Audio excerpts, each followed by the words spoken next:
Friends, आप लोग को पूजा क्लासेस में स्वागत है। आज हम लोग पूर्णांक का प्रश्नावली 3.1 को सॉल्व करेंगे। पहला क्वेश्चन दिया हुआ है, निम्नलिखित में धनात्मक एवं ऋणात्मक पूर्णांकों को पहचानिए। देखिए, ए नंबर में दिया हुआ है क्वेश्चन, धनात्मक क्वेश्चन भी है और ऋणात्मक क्वेश्चन है। इसको पहचानने के लिए यहाँ पे क्या बोला है, दिया हुआ है, उसको पहचानने के लिए बोला है। तो चलिए लोग पहचानते हैं। पहले बोला धनात्मक पहचानिए और ऋणात्मक, तो हम लोग लिखेंगे हल धनात्मक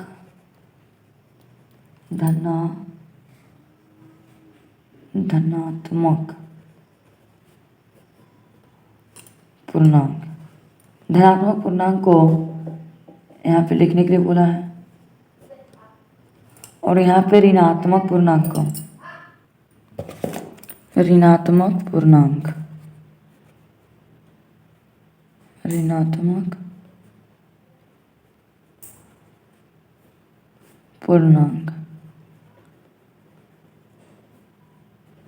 चलिए हम लोग पहचानते हैं। चार मेरा धनात्मक है, ऋणात्मक है। 4 तो मेरा धनात्मक संख्या माइनस में रहेगा तो उसको क्या बोलते हैं, ऋणात्मक। तो ये प्लस में है तो लिखेंगे 4, 3/2। ये मेरा धनात्मक है कि ऋणात्मक है, 3/2।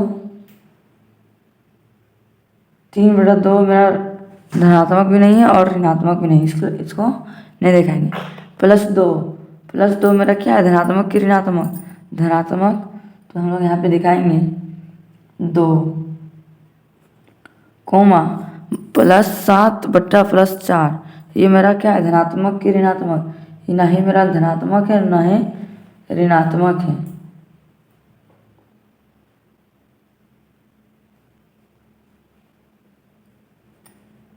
ये कौन सा संख्या नहीं है, 0 मेरा धनात्मक है कि ऋणात्मक है, 0 भी ना धनात्मक है ना ऋणात्मक है। -5 धनात्मक है कि ऋणात्मक, -5 मेरा ऋणात्मक संख्या है तो लिखेंगे -5। यही क्या मेरा आंसर है। इसी प्रकार से देखिए बी नंबर क्वेश्चन क्या बोला है, सेम वही काम करना है। बी नंबर में भी सेम ए नंबर जैसा बनेगा तो इसमें भी लिख लेंगे धनात्मक पूर्णांक, ऋणात्मक पूर्णांक। चलिए -11 मेरा धनात्मक है कि ऋणात्मक है, मेरा ऋणात्मक संख्या है तो -11 को कहाँ पे लिखेंगे, ऋणात्मक पूर्णांक में लिखेंगे -11। 51 मेरा धनात्मक है कि ऋणात्मक है, धनात्मक संख्या है, पूर्णांक है तो लिखेंगे 51। 4.5 ये धनात्मक है ऋणात्मक, ये दशमलव में दिया है, इतना धनात्मक है ना ऋणात्मक है, इसलिए इसको क्या करेंगे, नहीं दिखाएंगे। 5/6 ये भी तो बटा में है, ये भी मेरा पूर्णांक संख्या नहीं है। -7 ये मेरा ऋणात्मक संख्या है तो चलिए लोग ऋणात्मक पूर्णांक में लिखेंगे -7। और 4/5 ये तो मेरा धनात्मक भी नहीं ऋणात्मक भी नहीं है, ये मेरा बट्टा में दिया हुआ है इसलिए इसको नहीं दिखाएंगे। केवल हम लोग धनात्मक और ऋणात्मक पूर्णांकों को पहचानने के लिए बोला है, तो इसका इतना ही आंसर है। अब हम लोग नेक्स्ट बढ़ते हैं। दूसरा दिया हुआ क्वेश्चन, निम्नलिखित के विपरीत मतलब क्या होता है, अपोजिट, मतलब उसका उल्टा लिखिए। ए नंबर में दिया हुआ है 10 किलोग्राम भार में वृद्धि। 10 किलो भार में क्या होगा, वृद्धि मतलब क्या होता है, कमी हो रहा है। तो लोग क्या लिखेंगे, इसका उल्टा लिखने को बोला है तो वृद्धि को उल्टा क्या होता है, कमी। तो लिखेंगे 10 किलोग्राम, 10 किलोग्राम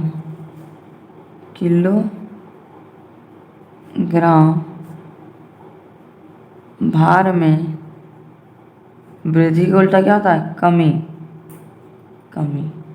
नेक्स्ट क्या बोला है, पश्चिम की ओर जाना उल्टा क्या होता है, पश्चिम का उल्टा पूरब। तो हम लोग क्या लिखेंगे, पूर्व की ओर जाना, पूर्व की और जाना।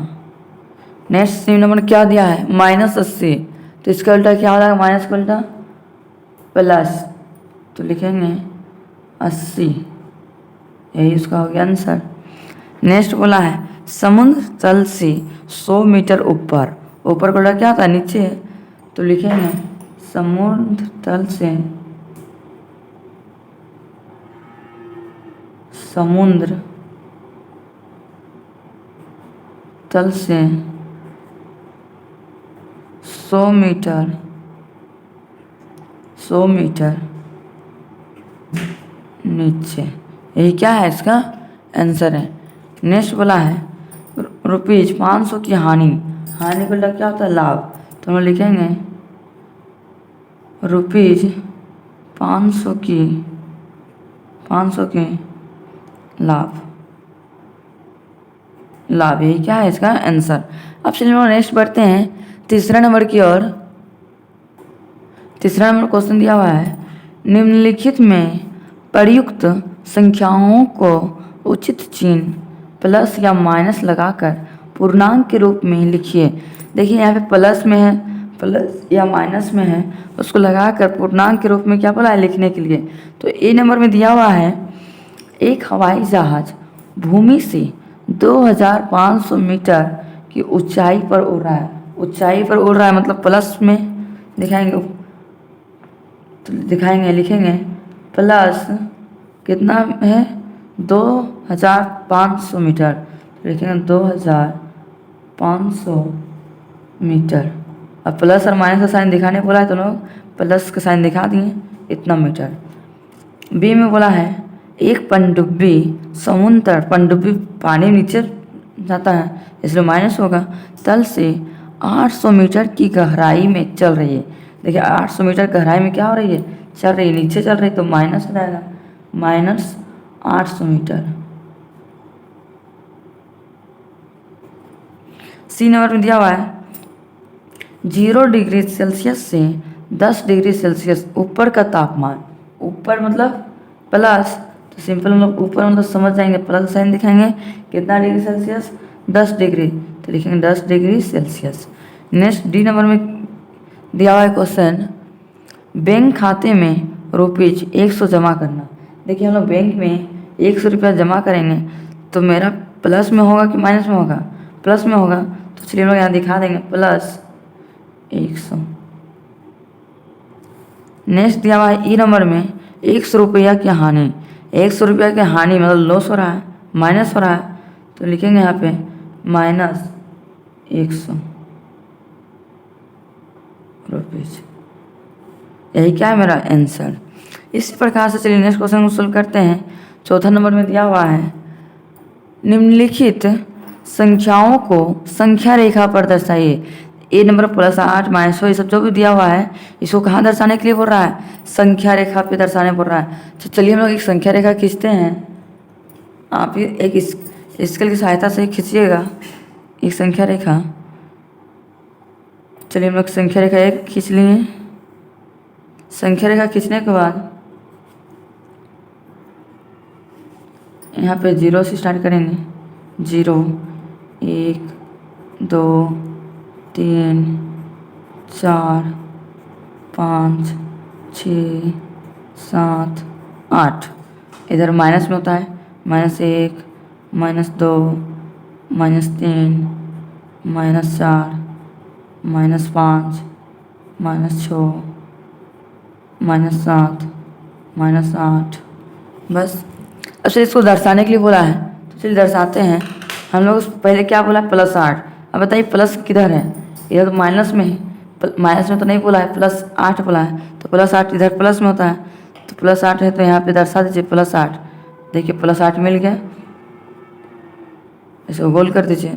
उसको तो क्या दर्शाने के लिए बोला है -6, मतलब खोजिए तो -6 कहाँ है, -7 यहाँ -6, तो इसको यहाँ पे दर्शा दीजिए, यहाँ पे ले दीजिए -6 यहाँ पे है। आगे क्या बोला सी नंबर में -2, आप खोजिए -2 कहाँ पे है, इधर 2 है, 1 है, 0 1 2, देखिए माइनस में इधर है तो इसको हेडलाइन दे दीजिए और यहाँ क्या लिखेंगे -2 यहाँ पे है।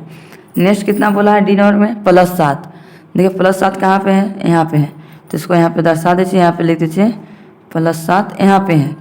ई नंबर में कितना दिया हुआ है -5, देखिए -5 कहाँ है यहाँ पे, इसको यहाँ दर्शा दीजिए, यहाँ पे लिख दीजिए -5 हम लोग का मिल गया यहाँ पे, यही क्या है मेरा आंसर है। इसी प्रकार से हम लोग नेक्स्ट क्वेश्चन देखते हैं। 5वां नंबर में दिया हुआ है नीचे दिए हुए पूर्णांकों के बीच कि सभी पूर्णांकों को बढ़ते हुए क्रम में लिखिए। देखिए ए नंबर में दिया हुआ है 0 और -7, देखिए 0 से -7, 0 से लेकर -7 यहाँ इसके भी जितना भी पूर्णांक है उसको क्या करना है, बढ़ते हुए क्रम में लिखने बोला है। तो 0 के बाद क्या है -1, तो हम लोग लिखेंगे 0 और -7 यहाँ है, तो इसको बढ़ते हुए क्रम में जाना है, तो बढ़ते हुए तो इधर से जाएंगे, तो हम लोग लिखेंगे इसको बढ़ते हुए क्रम में। तो बढ़ते हुए क्रम में कैसे लिखेंगे,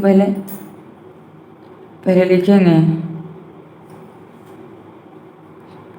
-7 के बाद क्या होता है -6 कोमा फिर क्या -5, 0 तब नहीं पहुँचेंगे तब तक लिखते रहेंगे -6 comma -5 comma -4 comma -3 comma -2 comma -1, यही क्या मेरा आंसर है।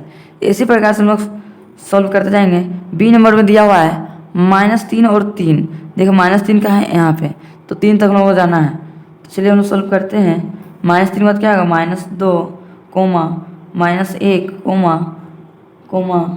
0 कोमा 1 कोमा 2, 3 तो है ही यहाँ पे। इसी प्रकार से नेक्स्ट क्वेश्चन को सॉल्व करेंगे। चलिए देखिए सी नंबर में दिया हुआ है -5 और 0 के बीच पूर्णांक लिखना है, तो -5 के बाद क्या होगा -4 कोमा -3 कोमा -2 कोमा -1 कोमा 0 तो दिया ही है, ये क्या है मेरा आंसर है। इसी प्रकार से हम लोग डी नंबर को सॉल्व करते हैं। डी नंबर में दिया हुआ है -8 और -15 के बीच बढ़ते हुए क्रम में जाना। -8 के बाद क्या होगा -9 comma -10 comma -11 comma -12 comma -13 comma -14 -15 तो दिया हुआ है, यही मेरा क्या है आंसर है। अब हम लोग बढ़ते हैं नेक्स्ट क्वेश्चन। नेक्स्ट क्लास में आप लोग को आज का वीडियो पसंद आया होगा तो लाइक एंड सब्सक्राइब करना ना भूलें और ज़्यादा से ज़्यादा अपने दोस्तों तक शेयर करना भी ना भूलें, कि ताकि उनको भी इन वीडियो से कुछ हेल्प मिल सके। और अब हम लोग मिलते हैं नेक्स्ट क्लास में। आज का क्लास इतना ही। Thank you for watching.